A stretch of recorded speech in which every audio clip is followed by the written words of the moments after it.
Hello friends, e commerce के बारे में हमारा डिस्कशन चल रहा है। अब हम ये देखेंगे कि ई कॉमर्स का उपयोग किन किन क्षेत्रों में किया जाता है। तो ऐसे कुछ प्रमुख क्षेत्र हैं।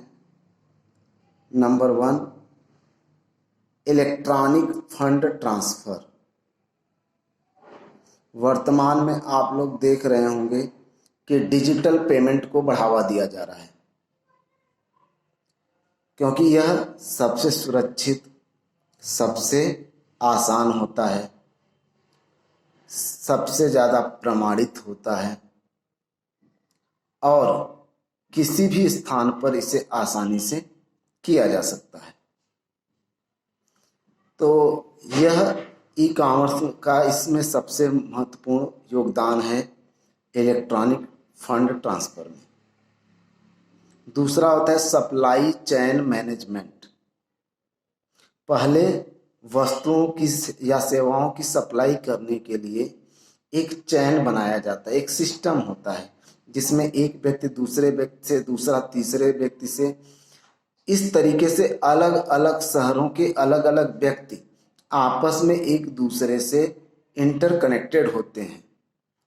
पहले इसमें सही समय पे सही सूचनाएं लोगों तक ट्रांसफर नहीं हो पाती थी, इसलिए वस्तुओं का आदान प्रदान बहुत कठिन होता था। लेकिन अब ई कॉमर्स के माध्यम से जो चैन सिस्टम बनता है उसमें हर व्यक्ति एक दूसरे से 24/7 इंटरकनेक्टेड होता है, जिससे सप्लाई प्रोसेस बहुत फास्टली कंप्लीट होती है।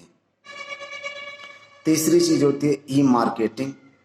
देखिए, पहले मार्केटिंग करने के लिए, अभी भी मार्केटिंग करने के लिए लोग लीफलेट, पोस्टर, बैनर, होर्डिंग, ये लोकल लेवल पे तो व्यक्ति करता है।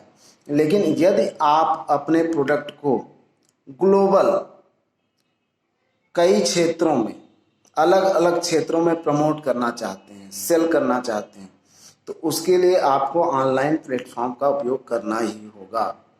आप इंटरनेट के माध्यम से जब एडवर्टाइजमेंट करेंगे तो आपके प्रोडक्ट की सेलिंग सिर्फ लोकल नहीं बल्कि अन्य क्षेत्रों में भी की जा सकती है।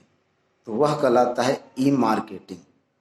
इसी तरह होता है EDI, इलेक्ट्रॉनिक डाटा इंटरचेंज। पहले एक विभाग से दूसरे विभाग तक सूचना भेजने के लिए मैन्युअली कार्य होता था। डाटा भेजने के लिए फाइल बनाकर, फाइल तैयार करके कोरियर के माध्यम से या व्यक्तियों के माध्यम से भेजा जाता था। वर्तमान में यह प्रक्रिया बहुत आसान है। आप अपने डाटा को आपने जिस भी प्रोग्राम में तैयार किया है उसे उसी रूप में या किसी अन्य रूप में परिवर्तित करके मेल के माध्यम से, मैसेज के माध्यम से आसानी से किसी भी विभाग को भेज सकते हैं। इसी तरह होता है IMS, इन्वेंट्री मैनेजमेंट सिस्टम। देखिए, जो कंपनियां प्रोडक्शन का कार्य करती हैं वहाँ पे प्रोडक्शन एक बार स्टार्ट होने के बाद उसे बार बार रोका नहीं जाता। क्यों? क्योंकि जितनी बार आप मशीनों को रोक के रीस्टार्ट करेंगे तो आपका कॉस्ट ज़्यादा बैठता है।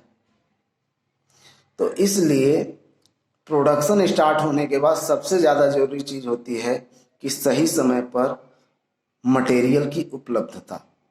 इसके लिए इन्वेंट्री मैनेजमेंट सिस्टम बनाया जाता है, जिसमें जैसे जैसे आपके माल की खपत होती है नए माल का ऑर्डर प्लेस्ड किया जाता है और नया माल आपके यहाँ पहुँचता रहता है। इसी तरीके से होता है डाटा कलेक्शन। आजकल ऑनलाइन फॉर्म भरे जाते हैं, ऑनलाइन इंफॉर्मेशन ली जाती है। तो ऑनलाइन डाटा स्टोर करके, डाटा कलेक्ट करके एक व्यक्ति से दूसरे व्यक्ति तक, एक संस्था से दूसरे संस्था तक या एक विभाग से दूसरे विभाग तक आसानी से पहुंचाया जा सकता है। अर्थात हम यह कह सकते हैं कि वर्तमान में ऐसा कोई भी क्षेत्र नहीं है जहाँ पे ई कॉमर्स का उपयोग नहीं किया जाता। ई कॉमर्स ने वर्तमान परिस्थितियों में व्यक्तियों के कार्य को आसान और तेज बना दिया है। धन्यवाद।